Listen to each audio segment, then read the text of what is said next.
Por que a Terra e Vênus são conhecidas como irmãs gêmeas? Vênus é o segundo planeta a partir do nosso sistema solar. O nome, Vênus, é proveniente da deusa romana do amor. Vênus e a Terra são às vezes chamados de irmãs ou gêmeos planetários, porque são semelhantes na composição em massa, proximidade com o Sol e tamanho. O diâmetro médio de Vênus é de 12.103,55 km, enquanto que o diâmetro da Terra é de 12.756,14 km. Ou seja, a Terra é cerca de 5% maior do que Vênus, o que em comparação com outros planetas é uma diferença muito pequena. A Terra pesa aproximadamente 19% a mais do que Vênus. E os dois planetas têm núcleos de metal que são cobertos por mantos de rocha de sílica e uma crosta fina. No entanto, apesar das muitas semelhanças entre esses dois planetas, você jamais gostaria de ser mandado para viver em Vênus, porque Vênus e a Terra também são diferentes em muitos aspectos. Imagine se você passasse suas férias lutando com ventos que chegam a 8.000 km por hora, ou temperaturas quentes o suficientes para derreter o chumbo. Entre os muitos aspectos diferentes, podemos citar que Vênus é o planeta mais quente do Sistema Solar, mais quente do que Mercúrio, que tem uma temperatura média na superfície de 179 graus Celsius, e tem como temperatura máxima na sua superfície a temperatura de 427 graus Celsius, e que é o planeta mais próximo do Sol. Vênus tem uma temperatura média de cerca de 462 graus Celsius, em contraste com a temperatura mais quente na Terra, que foram registradas no Vale da Morte, na Califórnia, de 56,7 graus Celsius. Mas por que a temperatura de Vênus é tão alta? A razão é que Vênus possui uma atmosfera muito densa que retém o calor. Trata-se de um efeito estufa similar ao verificado na Terra, embora muito mais intenso, devido ao teor de dióxido de carbono na atmosfera de Vênus, que se encontra em grande quantidade. Na Terra, nossa atmosfera é espessa o suficiente para produzir uma quantidade significativa de pressão na superfície. Mas nosso planeta não está totalmente coberto por nuvens.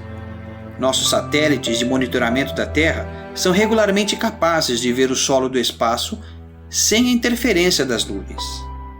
Não existe tal intervalo nas nuvens em Vênus.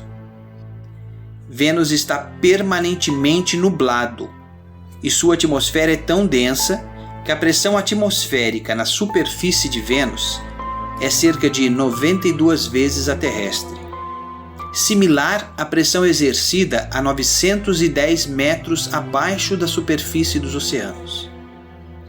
Ou seja, você seria esmagado e fervido ao mesmo tempo, em segundos, se colocasse os pés ali. Outro fato interessante de Vênus é que o ano em Vênus dura 225 dias terrestres, e o dia em Vênus dura mais que um ano. Exatamente. Um dia em Vênus tem a duração de 243 dias terrestres, e um ano em Vênus dura 225 dias terrestres. Muitos cientistas acreditam que os dias longos são resultados da forte atração do Sol sobre o planeta. Outra característica interessante em Vênus é que o Sol nasce no oeste e se põe no leste.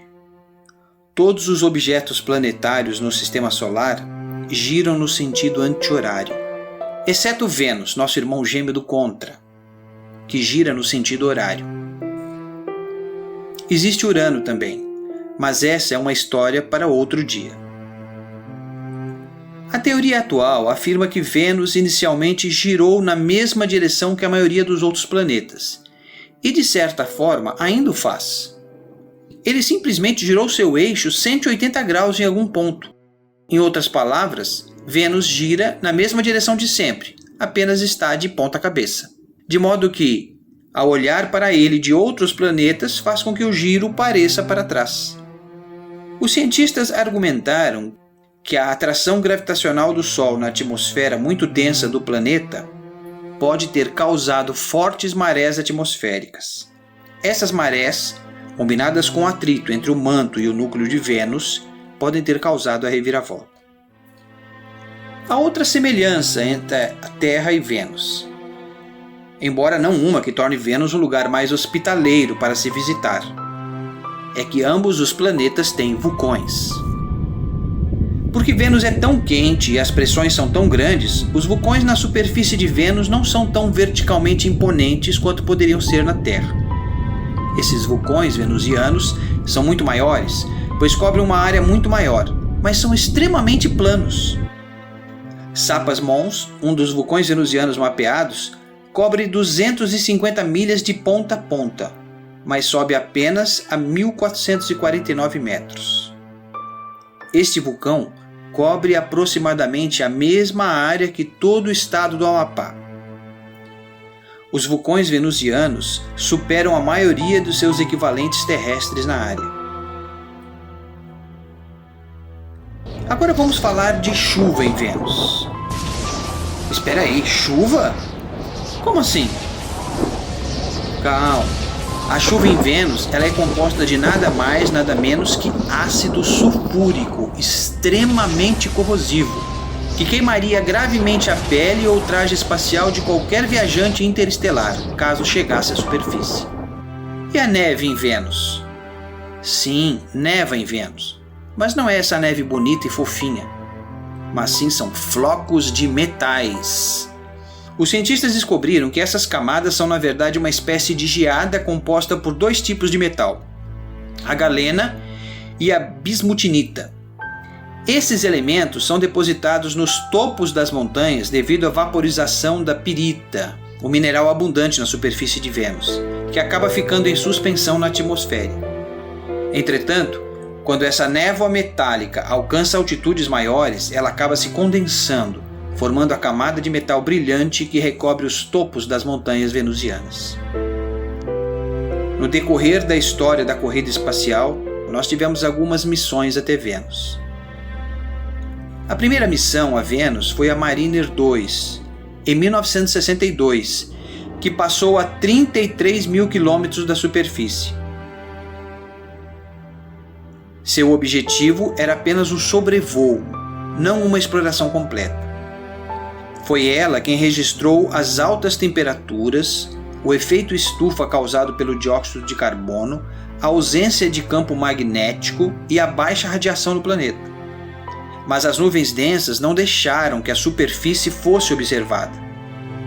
Os únicos a pousarem em Vênus até agora foram os soviéticos, com as sondas Venera, entre os anos 60 e 80, em meio à corrida espacial entre a antiga União Soviética e os Estados Unidos, no auge da Guerra Fria. Mas elas duraram apenas alguns minutos em solo, sendo destroçadas pela pressão e calor. Ainda assim, conseguiram registrar importantes imagens e medições, incluindo as primeiras fotos que a humanidade tirou da superfície de um outro mundo em 1975. O programa foi pioneiro e significativo mesmo para padrões atuais. Foi assim que descobrimos que o planeta, que até então cogitávamos ser o mais parecido com o nosso, talvez até abrigando oceanos, na verdade era um cenário pós-apocalíptico. Terreno seco, acidentado, sob uma nebulosa luz verde neon, trovões e chuva ácida.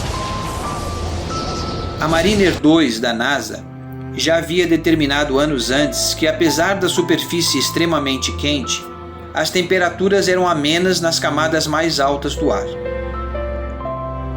Mas foi o programa Pioneer, em 1978, que completou a pesquisa e trouxe mais dados da misteriosa atmosfera venusiana.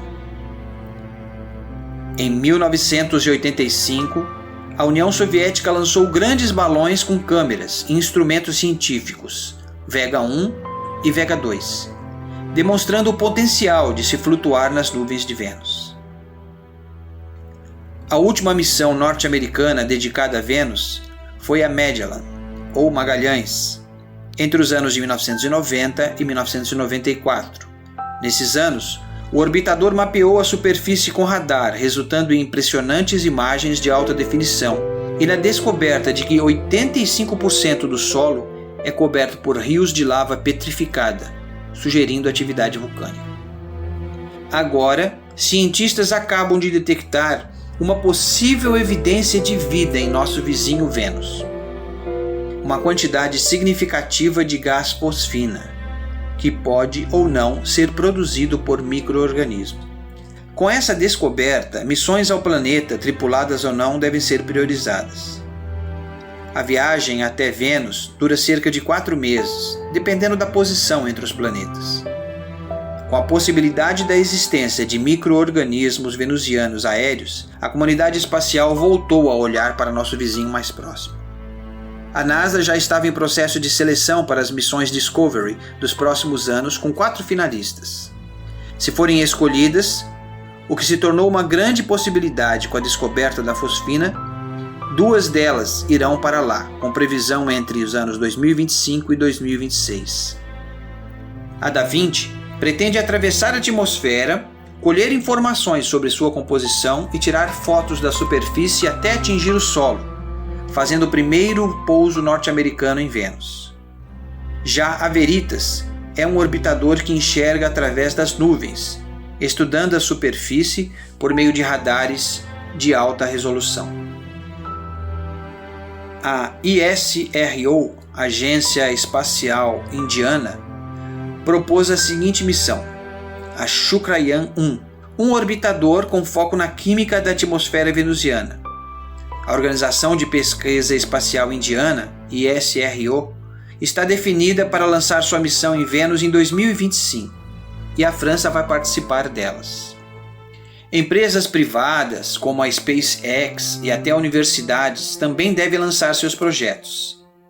Sarah Seeger, pesquisadora do MIT e líder da recente pesquisa sobre a vida em Vênus, revelou estar conversando com a Rocket Lab, uma startup neozelandesa, sobre o lançamento de uma missão de baixa massa, apenas 3 quilos, focada no potencial astrobiológico do planeta. De repente, é muita gente correndo para Vênus. Vamos ver quem chega primeiro. E aí, e você? Resolveu se vai para Vênus ou não?